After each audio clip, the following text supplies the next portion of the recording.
ng rocket sa kalawakan at binago ang kotse sa mula sa pagtatakbo gamit ang gasolina nito at ginawang kuryente.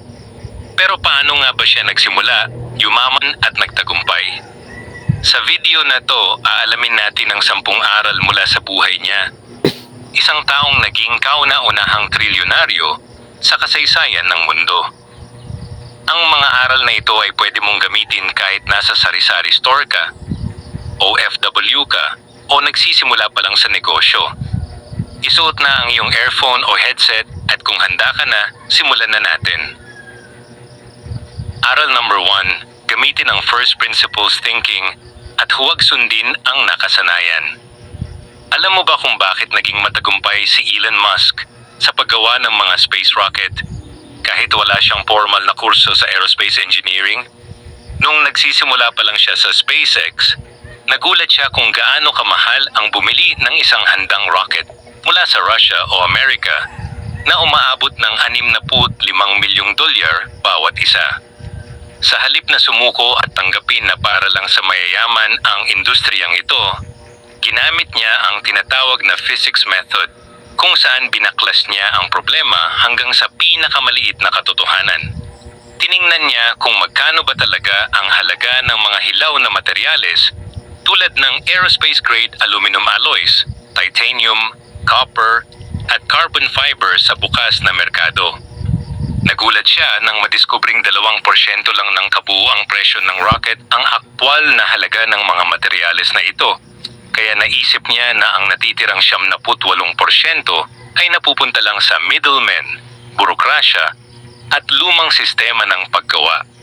Kaya ang ginawa niya, nagtayo siya ng sariling pabrika para mag-assemble at gumawa ng sarili nilang pyesa mula sa simula na naging dahilan upang mapababa niya ang gastos sa paglulunsad ng rocket ng halos 10 beses at tuluyang binago ang takbo ng buong space exploration sa buong mundo.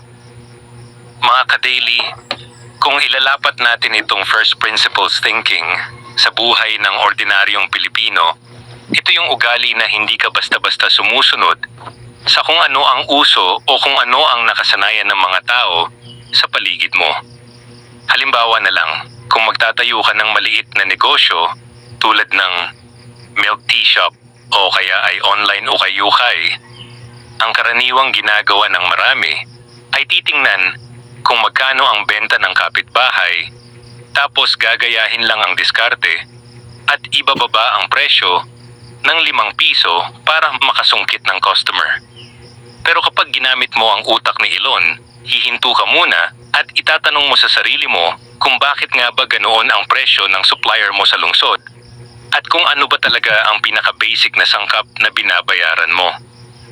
Bakit ka bibili ng mamahaling asukal o flavoring sa mga mall kung pwede kang dumiretso sa mga lokal na magsasaka sa mga probinsya tulad ng Batangas o Nueva Ecija para makakuha ng purong hilaw na materyales sa mas mababang halaga?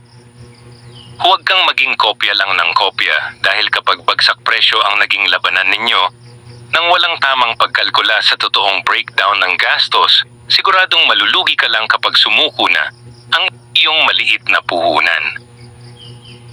Ang konseptong ito ay natutunan ni Elon Musk mula pa noong bata siya sa South Africa, kung saan hindi siya nakikipaglaro sa ibang bata, kundi nagbabasa ng 2 libro bawat araw. Particular na ang mga encyclopedia at mga engineering manuals na nagturo sa kanya na ang lahat ng bagay sa mundo ay pwedeng hulaan at kalkulahin sa pamamagitan ng siyensya. Kaya para sa ating mga kababayang overseas Filipino workers na nagpapakahirap sa ibang bansa, napakahalaga na gamitin ninyo ang ganitong pananaw kapag nagpapadala kayo ng pera sa Pilipinas.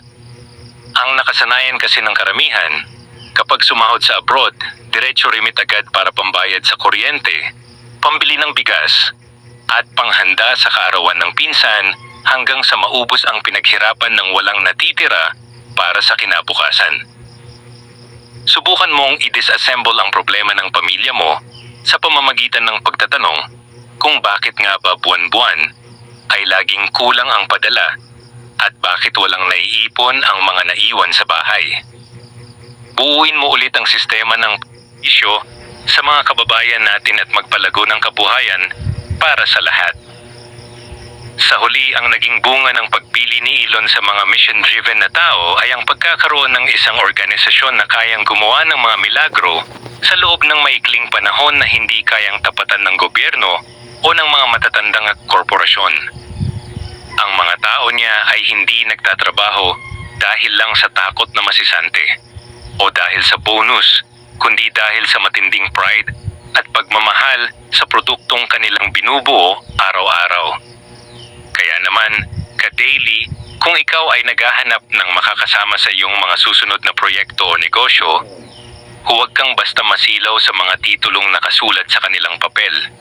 Maghanap ka ng mga taong may kapareho mong determinasyon, may integridad, at may pusong handang sumabay sa iyo sa hirap at ginhawa upang marating ang rurok ng tagumpay na inyong pinapangarap. Aral number 6. Gamitin ang iterative explosion para matuto ng mabilis at huwag matakot mag-fail.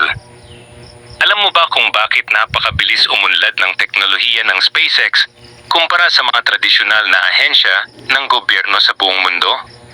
Dahil si Elon Musk ay naniniwala sa konsepto ng iterative design kung saan mas pinipili niyang gumawa agad ng prototype, subukan ito sa totoong buhay, at hayaan itong sumabog upang makuha ang mahahalagang data para sa susunod na version.